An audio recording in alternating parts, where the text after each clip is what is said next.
She was 68 years old, living alone in her quiet apartment. Every morning, just as the sun crept through her curtains, she followed a familiar routine. It was private, personal, something she thought was harmless, a small moment of comfort to ease into the day. But one morning, something felt off. Her hands trembled, her chest tightened, and a wave of dizziness hit her. She sat down shaken, wondering what had just happened. By the time she saw her doctor, the truth came into focus. It wasn't the act itself that caused the scare, it was how, when, and why she was doing it. I'm Dr. Emily Carter, a gerontologist with over 25 years of experience helping people over 60 thrive through the changes of aging. Today, I'm diving into a topic that's rarely discussed but affects so many self-pleasure in your later years. Masturbation is a natural part of life, even as we age, but there are 4 common mistakes, especially when done in the morning, that can quietly harm your body, your mind, and your well-being. These aren't just minor missteps. They can strain your heart, disrupt your hormones, and even dim your sense of self.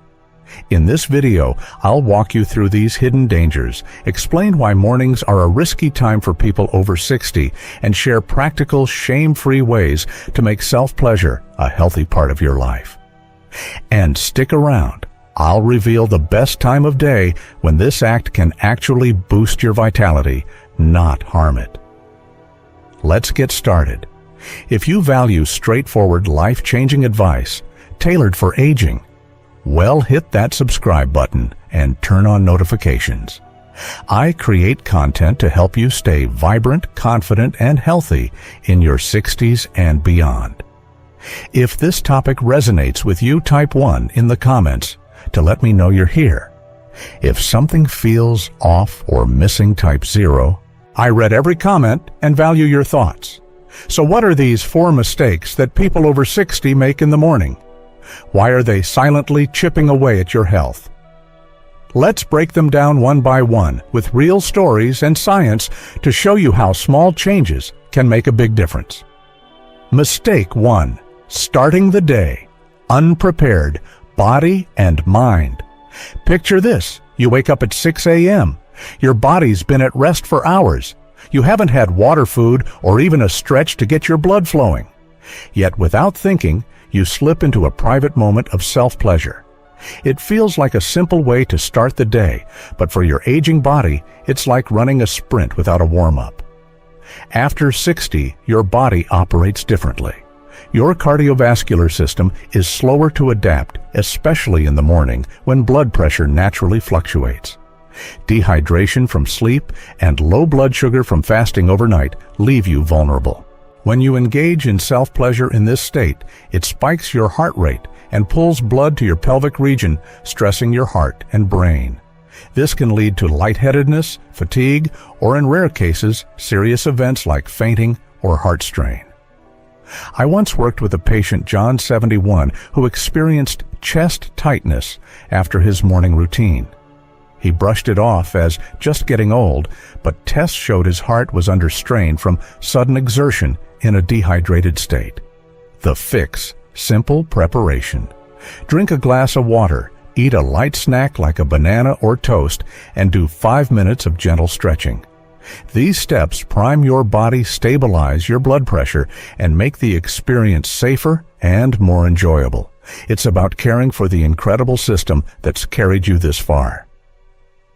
If this is hitting home, type 1 in the comments to let me know you're with me.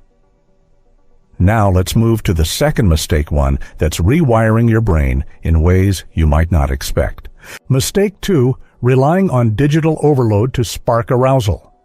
Many people over 60 start their morning by reaching for their phone or tablet, not to check emails or read the news, but to scroll through explicit content. It's a quick way to spark arousal, and for some it feels like a harmless habit. But here's the catch. This routine, especially every morning, can disrupt your brain's reward system and strain your emotional health. As we age, our dopamine system, the brain's feel-good mechanism, becomes more sensitive. Flooding it with high-intensity digital stimuli like adult videos creates a dopamine surge that's hard to sustain. Over time, this desensitizes your brain. Real-life intimacy, whether with a partner or even your own imagination, starts to feel dull. You may need more extreme content to feel the same spark, creating a cycle that distances you from authentic connection. I worked with a patient, Maria 66, who noticed she felt disconnected from her partner. She admitted to starting most days with online videos, thinking it was just a boost. But her brain had grown reliant on the overstimulation, making real intimacy less satisfying. The solution wasn't to stop self-pleasure, but to shift away from screens. Try using your imagination or focusing on physical sensations instead. It takes time, but it reconnects you to your body and relationships. Your brain deserves a break from the digital overload. Choose presence over pixels. If this resonates, type 1 in the comments. The next mistake might surprise you. It's about how you're sitting or moving, and it's quietly undermining your health. Mistake 3. Poor posture.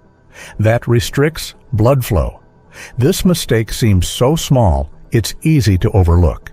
Many people over 60 during self-pleasure sit hunched over on a chair, lean forward on their bed, or tense their body tightly. It's a habit formed over years, but it's silently starving your body of what it needs most: blood flow.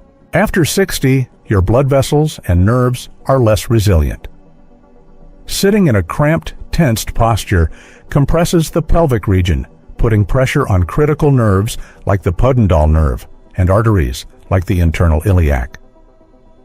Over time, this can lead to numbness, reduced sensitivity, or even challenges with bladder control. I had a patient, Robert 69, who noticed tingling in his pelvic area and weaker sensations. He always sat on the edge of his couch, hunched forward during his morning routine. He thought it was just aging, but it was his posture. The fix is simple but powerful. Change how you position yourself.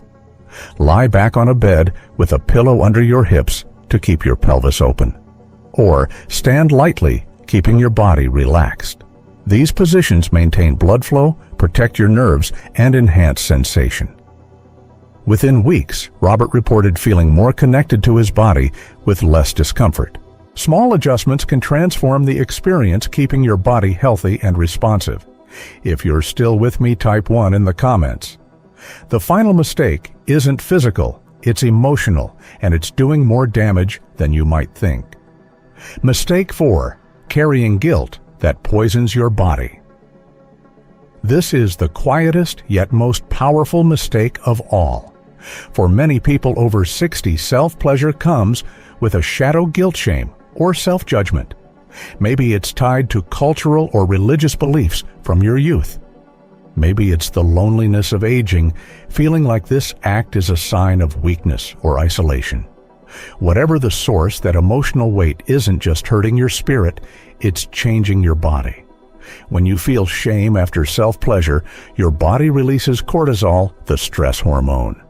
In the morning, when cortisol is already high, this extra spike can wreak havoc.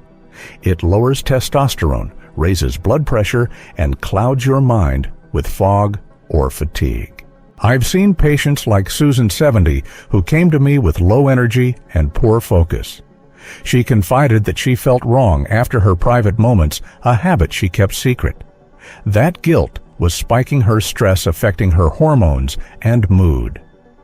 The antidote: give yourself permission to feel human. Self-pleasure is a natural act, a way to connect with your body and feel alive. Reframe it as self-care, not something to hide. Journaling or talking to a trusted friend or therapist can help unpack those feelings. When you release shame, your body responds with balance, lower stress, better hormone levels, and clearer thinking.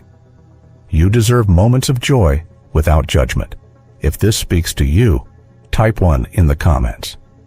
Now, let's talk about timing, when self-pleasure can actually be a gift to your health. The best time for self-pleasure: after 60, I often hear from patients, "Doctor Carter, when's the right time to do this?" Timing isn't just about convenience. It's about aligning with your body's natural rhythms to make self-pleasure safe and beneficial. After 60, the best time is late afternoon to early evening, roughly between 3:00 p.m. and 6:00 p.m. Here's why. By mid-afternoon, your body is fully awake. You've had meals, water, and movement, so your blood sugar and hydration are stable. Your heart rate is steady and blood flow is stronger. Cortisol levels, which peak in the morning, are lower, while testosterone, key for desire and energy, starts to rise. Your nervous system is relaxed, and your mind is less likely to race with guilt or stress. This window creates a perfect storm for healthy arousal, satisfying release, and emotional calm. I had a patient, David, 67, who felt his private moments were rushed and unsatisfying in the morning. He was stressed and disconnected. I suggested shifting to late afternoon, treating it as a moment of care, not a quick fix.